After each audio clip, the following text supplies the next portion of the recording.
Beaucoup veulent une vie spirituelle forte, mais oublient que tout commence à l'intérieur. La vie de l'esprit n'est pas un décor, c'est une route de foi, une marche dans la vérité et une transformation pas à pas. Aujourd'hui, on entre au cœur de ce chemin. La vie spirituelle, ce n'est pas fuir le monde, c'est être transformé au dedans pour vivre autrement au dehors. Ne vous conformez pas au siècle présent, mais soyez transformés par le renouvellement de l'intelligence. Romains 12, verset 2. Jésus n'a pas promis une religion froide, mais une vie. Je suis venu afin que les brebis aient la vie, et qu'elle soit dans l'abondance. Jean 10, verset 10. En Christ, nous devenons une nouvelle créature. 2 Corinthiens 5, verset 17. La foi n'est pas une simple opinion, c'est une confiance qui se voit dans les actes. La foi est une ferme assurance des choses qu'on espère. Hébreux 11, verset 1. Sans la foi, il est impossible de lui être agréable. Hébreux 11, verset 6. La foi qui ne se traduit pas dans la vie quotidienne se dessèche. La foi sans les œuvres est morte. Jacques 2, verset 17. Alors je prie, j'obéis, je persévère, même quand mes émotions vacillent, je crois. Viens au secours de mon incrédulité. Marc 9, verset 24. La vérité n'est pas une idée abstraite, elle a un visage, celui de Jésus. Je suis le chemin, la vérité et la vie. Jean 14, verset 6. La vérité libère, vous connaîtrez la vérité, et la vérité vous rendra libre. Jean 8, verset 31 à 32. Comment cette vérité agit-elle? Par la parole, sanctifie-les par ta vérité. Ta parole est la vérité. Jean 17, verset 17.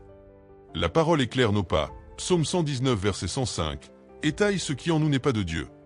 Le croyant affronte un combat intérieur. Paul avoue, je ne fais pas le bien que je veux. Romains 7, verset 19. La chair et l'esprit s'opposent. Galates 5, verset 16 à 7. Le champ de bataille. Les pensées. Nous renversons les raisonnements. Nous amenons toute pensée captive à l'obéissance de Christ. 2 Corinthiens 10, verset 4 à 5. Alors je garde mon cœur. Proverbe 4, verset 23. J'apprends la discipline. 1 Corinthiens 9, verset 24 à 27. Et je me renie moi-même pour suivre Jésus. Luc 9, verset 23. La grâce n'annule pas l'entraînement. Elle le rend possible. Prière. Veillez et priez. Matthieu 26, verset 41. Ne vous inquiétez de rien. Faites connaître vos besoins à Dieu. Philippiens 4, verset 6 à 7. Parole. Toute écriture est inspirée de Dieu, pour rendre l'homme de Dieu accompli. 2 Timothée 3, verset 1, 6, 1, 7. Psaume 119. Jeûne. Matthieu 6, verset 16 à 18. Pour affermir la fin de Dieu. Silence et solitude. C'est dans la tranquillité et le repos que sera votre salut. Ésaïe 30, verset 15. Communauté. Veillons les uns sur les autres. N'abandonnons pas notre assemblée. Hébreux 10, verset 24 à 25. Le fer aiguise le fer. Proverbe 27, verset 17. Confession et repentance. 1 Jean 1, verset 9. Jacques 5, verset 16. Obéissance. Jean 14, verset 15. Matthieu 7, verset 24 à 27.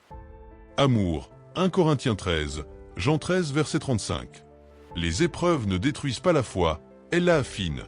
Tenez pour une joie complète. L'épreuve de votre foi produit la persévérance. Jacques 1, verset 2 à 4.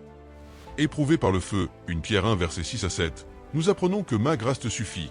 2 Corinthiens 12, verset 9. Et que tout concourt au bien de ceux qui aiment Dieu. Romains 8, verset 28. La sainteté n'est pas un idéal abstrait. C'est un chemin où Dieu taille, guérit et fortifie. Nous revêtons l'armure de Dieu. Éphésiens 6, verset 10 à 18. Et nous courons avec persévérance en gardant les yeux sur Jésus. Hébreux 12, verset 1 à 2. Nous oublions ce qui est en arrière et courons vers le but. Philippiens 3, verset 13 à 14. Nous recherchons les choses d'en haut. Colossiens 3, verset 1 à 3. Et marchons par l'esprit. Romains, émoticône, n'en croyons pas ses yeux car la victoire qui triomphe du monde, c'est notre foi. 1 Jean 5, verset 4. Père, sanctifie-nous dans la vérité. Ta parole est la vérité. Jean 17, verset 17. Donne-nous une foi qui agit, un cœur humble, un esprit persévérant. Apprends-nous à vaincre au dedans pour vivre à ta gloire au dehors. Que l'Esprit Saint façonne en nous le caractère de Christ. Au nom de Jésus. Amen. Si ce message t'a parlé, abonne-toi à Raison de foi, partage à quelqu'un qui en a besoin, et dis-nous en commentaire, quelle vérité Dieu te demande d'appliquer cette semaine.